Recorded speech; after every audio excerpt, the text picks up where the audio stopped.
conclusions. Now on to the next story. Story 2. AITA for ignoring my injured mom after she cut me out of her will? I, 50F, am the eldest of divorced parents. My father is happily remarried with more kids, but my mother stayed single and relies on me and my younger brother, 45, to come help her out in her retirement village regularly. It's a flight and a rental car to get to her, so it's kind of a pain.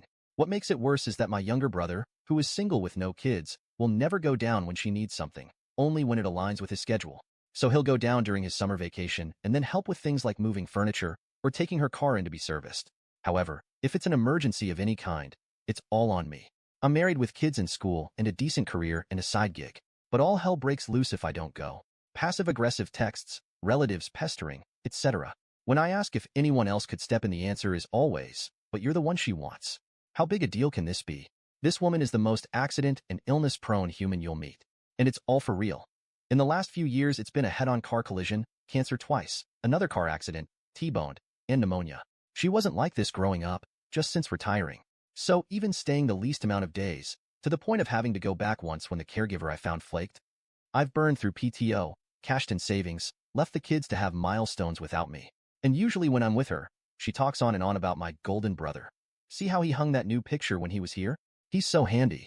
Annoying as hell, but I've had a lifetime to get used to it.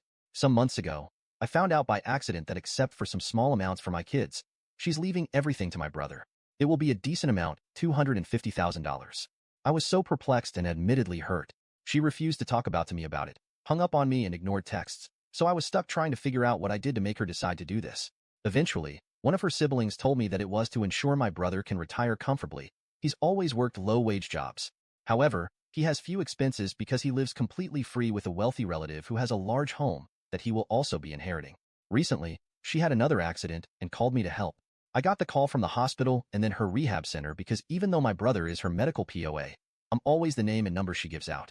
When I didn't say I'd be coming, she sent texts complaining of how hard it is to not be able to drive or do many things and push for my travel plans. My love for her and care for her was never based on money. She's my mom, but I ended up telling her I couldn't come down. I couldn't bring myself to do it. I know she's in pain and struggling. I know that her siblings and friends are too old and too far to be much help. But in a moment of spite, I told her to get my brother to do it, and of course she defended him and added that he couldn't, as a guy, help with some things. My spouse says I'm in the right, that I've prioritized her needs all my life, and even if it's because of the will, it was past time for me to stop doing everything. But others, especially family, can't understand why I haven't gone down yet, and I end up feeling so disappointed in myself.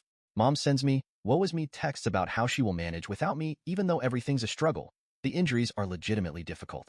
Now she's sending texts about how she understands I'm too busy, and she'll call the youngest of her siblings, 67F, if she has to. Now on to the next story. Story 3. AITA for slapping a woman that was protecting my baby. I, 31M, Tim, and my wife 29F, Ashley, welcome our healthy baby boy, Ned, into the world 6 months ago.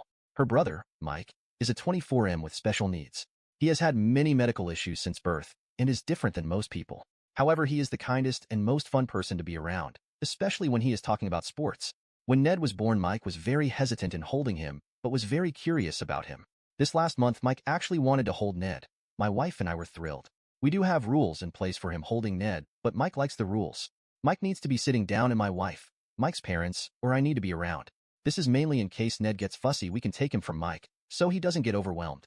A week ago, Ashley's cousin Don's daughter Lily graduated high school and was throwing a party with her best friend Anna.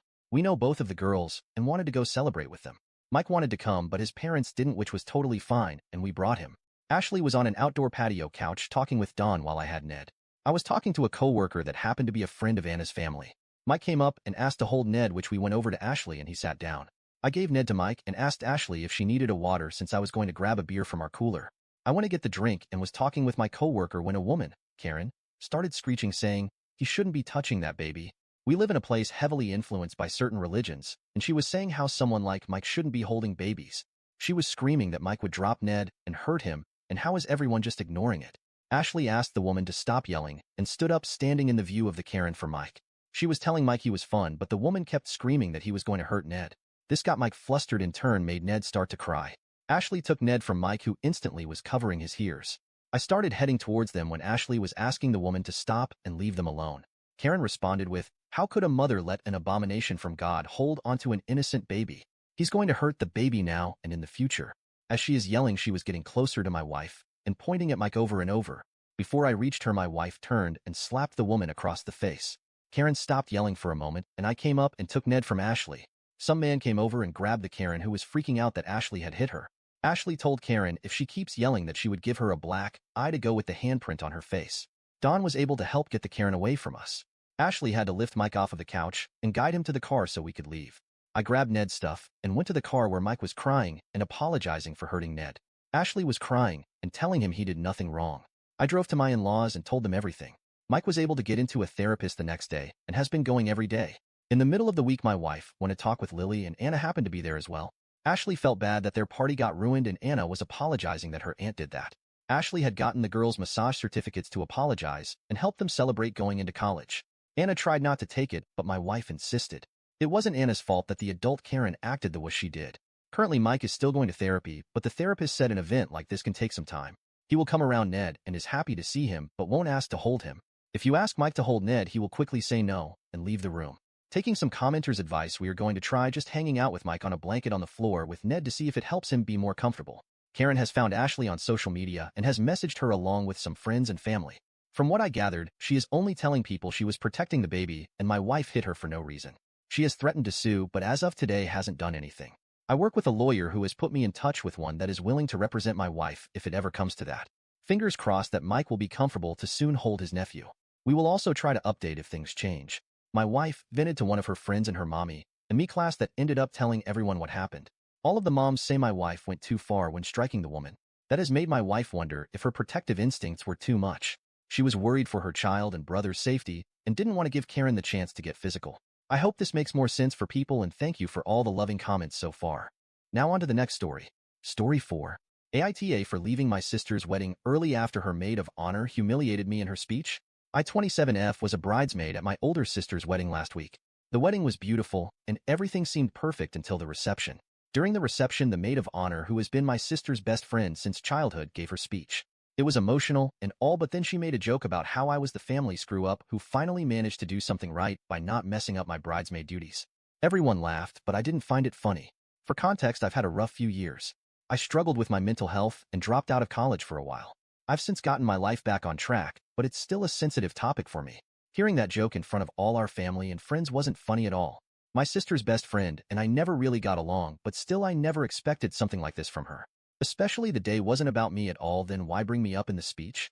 I tried to stay composed, but I felt the tears coming, so I quietly left the reception and went outside to collect myself. My sister followed me out and asked what was wrong.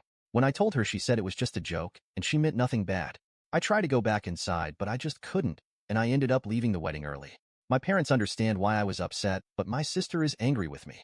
I do feel terrible for leaving, but I also feel like I had the right to feel hurt and humiliated. Edit 1. I said nothing at the moment because I didn't want to cause a scene on my sister's special day.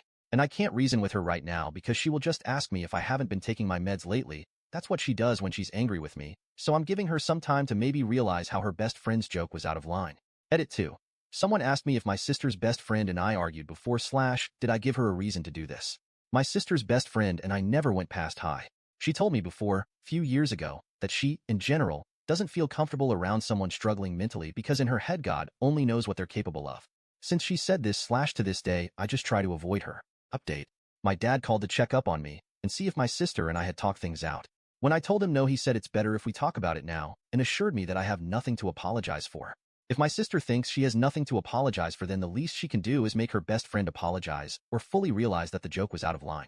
By the way, my brother and I met 4 days ago, and he told me that Bill, my sister's husband, didn't like the way the MOH called me a screw-up in front of everyone, and some of those who laughed voiced later that they did so out of nervousness. On Monday, my sister called me to talk. When I made it to her place, her best friend was on the phone and didn't put it down for a second. My sister started by saying that just a few years ago I would have laughed hard and not taken the joke as an insult. I told her maybe some laughed because they don't know the reason she called me a screw-up.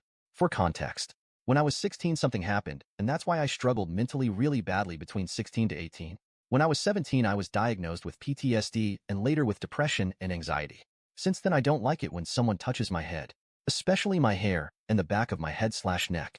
My sister knows everything. During our conversation my sister did most of the talking. At some point I felt like my sister had called me just to blame me again without trying to understand my perspective. When I tried to talk, she put her hand on the back of my neck and pulled me toward her with each sentence as if to say, "Do you understand?" Or, "Okay." I hated it and felt irritated. I honestly kept thinking, if I pushes her away, would I be in the wrong? Would they just call me mental and tell family I got physical? I tried to leave, but she insisted that no one was leaving until we sort this out. She told her best friend to just apologize. She refused and reminded my sister that I was the reason her husband got angry at her on their wedding day because I couldn't take a joke, and when I tried to explain why, I told her if she had focused her speech on the bride/groom, then maybe he wouldn't have had a reason to be angry. She refused to listen and brushed my words off. She said, "Yeah, whatever. Sorry." I was glad it was finally over, and as I was about to leave, I heard her say, "Can't take a joke that everyone knows is true." Both of them laughed, but my sister stopped mid-laugh and apologized. I didn't say anything and left. I think I've had enough. I mean, I know I've had a few rough years. I dropped out of college for a while, fine, but I've since gotten my life back on track. My parents helped me through it all and never made me feel like a burden. At first, I was on some strong meds that made me feel tired/sleepy most of the time. After a while, I started to feel a little better with therapy and my family's support. During that period, it was me, my parents, and my brother. My sister was 3 hours away for a job and used to visit sometimes and would often bring her best friend along with her. Looking back, I don't want to say she hates me, but I know she felt ashamed to have a family member struggling with mental health issues. I don't know how to explain this. I've made up my mind and decided to go and see for now. If my parents and my brother, who were there when I was going through it all, never made me feel that they're ashamed of me, then why would she? I'm still on some meds but feels much better than before. I have a stable job, my own place, and friends who loves me for who I am. I can say I'm proud of myself a little. I love my family to death and tried to maintain a relationship with my sister all these years, but I'm trying to improve myself, not constantly be reminded of what I was a few years ago. Now on to the next story. Story 5. AITA for feeling my wife of 25 years has essentially taken away my chance at ever having offspring and probably doesn't love me. As the title says, I am 44, always planned on having kids with my wife, F43. We have a video we recorded together for our future children when we were younger. I didn't want to start until I was absolutely sure we were financially stable enough to support a kid. I can distinctly remember when that day came about 12 years ago. Suddenly, she wasn't so sure, which came as a complete shock to me. After much conversation, she agreed I'd make a great father, and we could finally stop using condoms. Yes, they were always required prior to that. Now it seemed like she started keeping track of her cycles, but I think we only tried, on the proper day, once or twice in a 2-year period. I feel like the keeping track she did was to make sure we didn't do it on those certain days. So here's where stuff gets really messed up. Spurred on by our dog's coming demise, I started researching why we never ended up having kids and came across some texts during that same time period where she had a 2 to 3 year affair. It was the guy that actually broke it off with her in the end because he knew she was married and didn't want to be a homewrecker. This made her intensely angry at me for 2 years. I had no idea why she was so mad. Honestly, now I wish she would have left me for him, so I could at least have a chance at finding a woman that truly loves me enough to have our baby. Did I mention that she cut me off of all sex since the affair, while still being intimate with him for over another 6 months? And it'll be 10 years this August since we made love. She claimed it was due to pain, but never went to doctors about it. Not even a handy on my birthday, no matter how many times I asked. Only recently after all this did we finally figure out what may be the worst part of this. She has bad CPTSD from childhood, which was erroneously attributed to agoraphobia and social anxiety for over a decade. So I have 2 choices. 1. Stick with the women I've loved for over 25 years and help her recover from the CPTSD. 2. Find a woman who loves me, and I love her, enough to have kids in very short order. Edit. Well, I had no idea this post would get so many replies. Thank you, kind Redditors, for reinforcing what I figured you'd all say. Sigh. I'll read all the messages and reply when I'm back home in a couple of hours. Edit 2. So I'm seeing lots of questions about why I didn't do more during the last 10 years. I've answered some of that in the comments, see below, but I think it's important I point out that I was trying to fill that hole in my heart for kids with pets. We lost our 12-year-old cat summer before last, and our 8-year-old shepherd needed surgery pregnant with our second baby. We live in a major city, and his mother lives in a suburb 45 minutes north of us. Her doctor works out of a hospital located downtown in our city, and my MIL will often stay over at our place after her appointments instead of driving back to her home, as her appointments usually end right around when rush hour begins. Yesterday was one of these days. She went to have some labs drawn at the hospital, and then came over to our home when I was just about done cooking dinner. My husband was at the gym. I had a long day yesterday. I felt absolutely exhausted from pregnancy and chasing my toddler around all day. We were running low on groceries with not a lot of dinner options, so I was planning to make a really easy dinner of spaghetti with frozen meatballs. But when I went in the kitchen to start cooking, I realized that we were actually out of the meatballs I thought we still had. It was too late to go to the store to get something else to make. My kid was already acting hungry, and I was starving and exhausted. So I just thought, well, I guess we don't need to have protein with every single meal and made the pasta without meatballs. When Maya Mael saw me putting my son in his seat and serving him his food, she said, "Just pasta?" And I said, "Oh yeah, I totally forgot I used up all our frozen meatballs until I was already cooking, so it's a meatless dinner night." And she said that she wished I would have texted her, and she would have grabbed me meatballs from the store on her way so that her grandson and her grandbaby-to-be could have a real dinner. This really irked me as his meal was a real dinner, and it's not like I don't serve him protein. He had protein with breakfast and lunch yesterday.